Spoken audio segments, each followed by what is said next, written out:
Well, hey there. Sharon Horne-Ellstrom here, but you can call me Pajama Grandma in case we haven't met yet. And this is the first time you're being exposed to the Pajama Grandma. Go ahead and put hashtag pajama in the comments below, so I know it's the first time that you are meeting me or seeing me. Sometimes I'm a bit of an acquired taste. I'm going to go ahead and put that out there right now, just as a fair warning. I don't apologize anymore for being me. I used to wear a lot of masks just like everybody else and fill in and be a lot of different things depending on the situation because it was appropriate or okay. And I don't know, about 15 years ago, I stopped doing that. I started just being true to myself and true to my personal values, not just the corporate values for the companies that I work for, but being, number one, only choosing companies that I was consistent in my alignment with and my value system with, but also just being who I was, dropping all the bullshit and just being myself and experiencing and sharing what I thought and believed about things. And if people disagreed, that's awesome. But I also wasn't going to sugarcoat and pretend that I believed something that I didn't think was right. And I wouldn't go along with things that I don't think is right. And that becomes a habit. It's hard to do in the first place, but once you start doing it, being consistent and true to yourself, it gets to be easier and easier and easier. And you start to think, we all get our own opinion. We all get to believe what we want to believe, and we're all on our own journey. And so you can believe what you want, and I can believe what I want, and we don't have to criticize or fight one another about it. We just get to choose our own experiences. So today my topic for some of my other videos is all about not yet. And why haven't I done it yet? Why hasn't this happened for me yet? And when we're asking the question yet, it presupposes that something is going to happen. So if we ask that question in a way with a positive outcome that we expect at the end of it, and it also infers expectancy. So when we ask that question with something that we want, that's an okay question. Excuse me. And that's a good thing. But if we ask it in a negative way or with a negative outcome or a bad outcome for us, is what I mean by negative, that can be a bad thing. Why haven't I gotten that promotion yet? Presupposes that you are going to get the promotion, you're going to get the promotion, and that can either be a good thing or a bad thing. Maybe you haven't gotten that promotion yet because you should be starting your own business because you'd be much better off, or because you'd be much better off in a different organization or a different company. Maybe you haven't gotten that promotion yet because you haven't grown and developed and become the person that can handle that promotion. I know I've worked in corporate America in jobs where people have been promoted into a position that they never should have been put into because they're awesome at the job that they were doing at the time before they were promoted, but then they're promoted outside their level of competency. And if they don't get the skills that they need to be a good leader or to be a good manager, they end up, causing more damage to the organization than if they had just stayed where they were. And that happens a lot in corporate America. It happens a lot in small businesses as well. Family-owned businesses, and I've been in and have run a lot of family-owned businesses and worked with a lot of family-owned business owners. It happens a lot in families because there's so much emotion and there's so much history and there's so much baggage that comes along with family-owned businesses a lot of the time that the personal development and growth that needs to happen as people take on different roles and different levels of responsibility doesn't always happen. It doesn't always happen in corporate America either, but in family-owned businesses, I've just seen so much that it just seems to happen.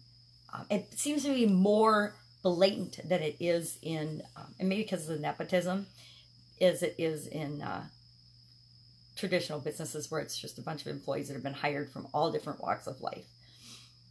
So I'm thinking about, why don't you have it yet? Why don't I have it yet? Why haven't I moved yet? I know the X is asking that every day. Why haven't I supersized my business yet? Because I'm doing a supersized business challenge for 30 days. And that is the question of the day for people. Why haven't you done this yet? So that's my question for you today. What is it that you want to accomplish, and why don't you have it yet? Why haven't you gotten it yet? What reasons are you telling yourself that you don't have it yet? And is what you want just on the other side of fear of change. Because I know for me, I have been guilty, like so many, of being willing to put up with something that isn't good for me and is actually bad for me because of the devil, you know, the whole, we're afraid to change because we're not certain what's going to be on the other side of that change. Even if we know in our heart that the change will be good for us, we still resist that change because of the fear of, just the fear of making a move or changing, because the uncertainty is more scary to us than living with the certainty of what we know, even if it isn't good for us. I think that's a whole discussion for another day, because I could do a whole Facebook Live on that and have some guests on and talk about our past situations where we've learned from that, and that we've put up with situations for so long that we didn't need to, but we felt like we had to. You know, we stay in jobs too long because we feel like we have to. We stay in relationships too long because we feel like we have to, and we'd rather be in a relationship that kind of sucks than in no relationship at all. I'm here to say that no relationship at all is way better than a relationship that sucks or that is bad for you in any way, shape, or form. We all deserve to be loved unconditionally for who we are in relationships, and that comes from choosing the right person to be in a relationship with, not from anything else. It doesn't come from us changing or being different in any way, shape, or form. So what am I thinking about today? What am I working on today? What did I do yesterday? Yesterday, I did a lot of cool things, and I actually did a Facebook Live on how I got 2,500 new LinkedIn connections in like the last 3 weeks, because I thought that was a pretty cool thing, because I haven't really done anything on LinkedIn, but I know that people like to know tactics and strategies every once in a while. It can't just be, you know, step by step, this is what you need to do. Sometimes you just need a little boost, a little kicker that gives you a little quick win that makes you feel good about what's going on in your business and the momentum that you're getting. And pretty much everybody I know, I work with business owners primarily, and independent people that are building a business of their own. It might be a one-person shop or a solopreneur or like an author or coach, but we're all looking to make a living at what we do and building our businesses. So every once in a while, it's great to get a little tactic that helps us feel like we're getting some traction. I put in place a strategy I'd been doing for a long time, but I had quit doing it because I got complacent and I didn't realize how powerful LinkedIn is. But not only did I get 2,500 new connections in the last 21 days, I also got 12 interviews for my podcast. I just started doing interviews on my podcast. I love doing interviews. I think it's so powerful to have other people's perspective and to learn from one another and have other people's lessons learned and what's worked for them to share with you. That it's really fun to go ahead and interview people. So in 3 weeks, 12 interviews, I think 13, I got another one yesterday. So 13 interviews and 2,500 connections. To me, that's exciting. And it's just, again, a little bit every day toward what I want. I just do about 5 or 10 minutes every day on LinkedIn. That's all I have to do. And then maybe if I'm starting a conversation with somebody and building a relationship, I'll spend maybe 5 or 10 minutes, sometimes more, talking to them and messaging them back and forth. And then we set up a call.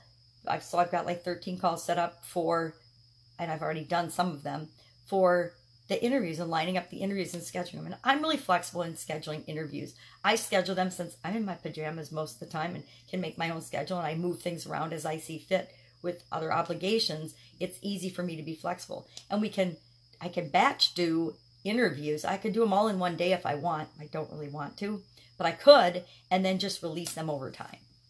I kind of like to keep them current. I like to do them within a couple weeks of when I'm going to actually broadcast them. That's just me. Everybody's different. But the world changes so fast. I think that it's more pertinent to have it up as quickly as possible after I actually do the interview. A lot of times I will do an interview and I'll put it up like as soon as I render and process that. It'll go right up on the podcast, and it goes up on Facebook Live as we're doing it, or Zoom as we're doing it, because I like to do those live. But so I'm doing that. But I shared that yesterday, and it seemed to have gone over really, really well. So I might try to do that for the next few days. I don't know if I'll do it every day, but I'm going to do one today. I think today I'm going to do what was I going to do today? I thought about it last night. I brainstormed a whole list of things like that I could do to show people to get quick wins in whatever area they're interested in. Because when we're building our businesses, when we're doing anything, we don't do that in a straight line. There isn't just one thing, even though it's a process. The next thing that we need to do is different for each of us. So I want to share a bunch of those things, little strategies and little tactics and little tips and little techniques that give you quick wins so that you don't have to think it's a big, huge process, because it's the quick wins that give us the momentum and that give us the motivation to continue to do the next thing and the next thing and the next thing to get us exactly to where we want to be. So I'm going to do another one of those today for sure. I'll do probably a couple a week for sure. I'd like to do one every day for like the next week or so as part of this challenge. I kind of like to challenge myself as well. So instead of just answering the question and doing the action step, I usually do that. Oh, I do always do that. But then whenever I'm doing a challenge, I do it right along with the people I'm challenging, because it doesn't seem like I should ask people to do things that I'm not willing to do myself. That is, of course, a belief of mine. You may or may not agree with it, but I've had that belief for a long time. I had it in my businesses. I had it as a manager and a leader, and I think it's really served me well. If I'm unwilling or unable, and it doesn't have to be unable, because if I had a technical person that's got a really unique skill, say I'm managing rocket scientists. I'm not a rocket scientist. I'm not going to expect myself to be able to do everything that they can do. That's why I bring them onto my team. But when it comes to other things like dirty little jobs, because every business, okay, newsflash here, sorry to burst your bubble, every business has things in it. Building a business has tasks and things that have to get done in it that we don't like to do, right?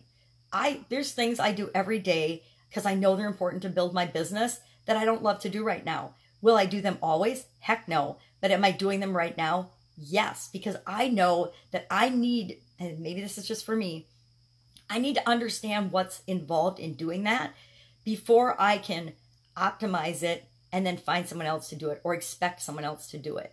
I do that with everything, and that's maybe a slow way of doing things, but it works for me. And I will say, okay, I don't do it with everything, but with a lot of things. Most things that I do and want to do, I figure out. Now, I will admit, I'm not going to figure out how to edit video ever. I don't, excuse me, itchy nose, kiss a fool. I don't edit videos. I don't know how.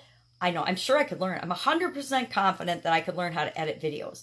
Do I want to spend my time editing videos? No. There's a reason I don't have an intro and an outro on my podcast yet. Why haven't I done it yet? Because I personally know that I don't know how to do it. And I also have set the priority and chosen not to figure out how to do it.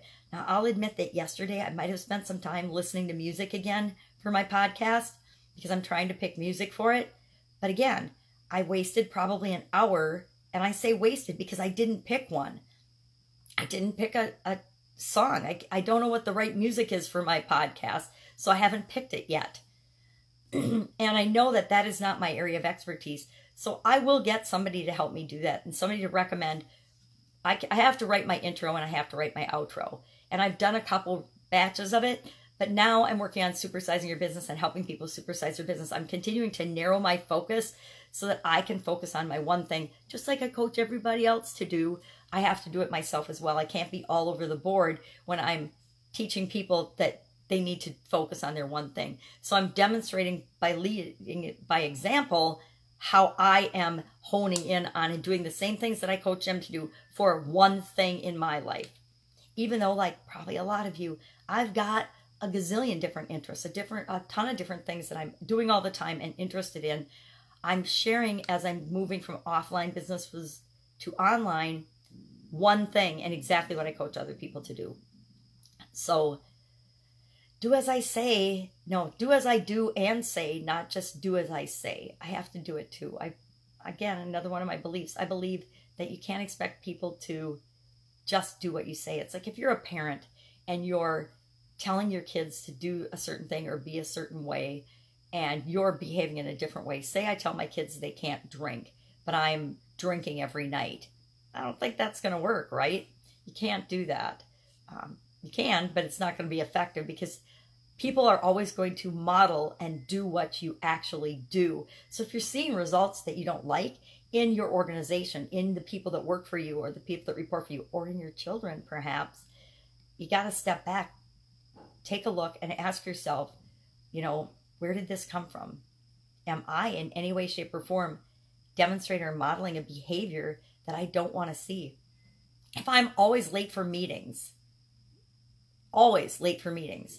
and then I notice that people that report to me or work with me or team members are starting to be late for meetings, I got to ask myself, have I set a bad example and allowed that behavior? And then I need to hold myself accountable to what I expect other people to do. And especially from a behavioral standpoint thing, the late for meetings one is a really good example, because people will demonstrate and act in a way that we expect. We have to make sure our expectations are clear, but we also have to demonstrate the things that we expect. We can't hold other people to accountable to be on time to a meeting all the time if we're always setting the example and being late. If we think that we're so important that we don't have to be on time, guess what? That behavior will spread throughout our organization like wildfire, and pretty soon you will have nobody showing up for meetings on time, nobody sticking to their word, nobody honoring their commitments. And if you don't honor your commitments, you can't expect people that you work with or that report to you or that you're in relationships with to honor their commitments. They're just not going to. We treat people the way we want to be treated, or we sure ought to, and we will get from them the way we treat them. So if you treat people like they're valued resources, which they are, by the way, and you treat them with kindness and love and generosity and like the valuable, amazing asset that they are to you because they have chosen to be a part of whatever it is that you're doing, you will get awesome results from them, and they will surprise you in ways that delight you, in ways that you could never have even imagined, because we all have infinite possibility. But if you treat somebody poorly, if you treat them like crap, if you disrespect them, if you act like you're better than they are, if you are egotistical and rude or unkind, that is the kind of behavior that you'll get in return. We always get from people what we give. We always get from people what we expect. And we always get from life what we expect. Shocker, right?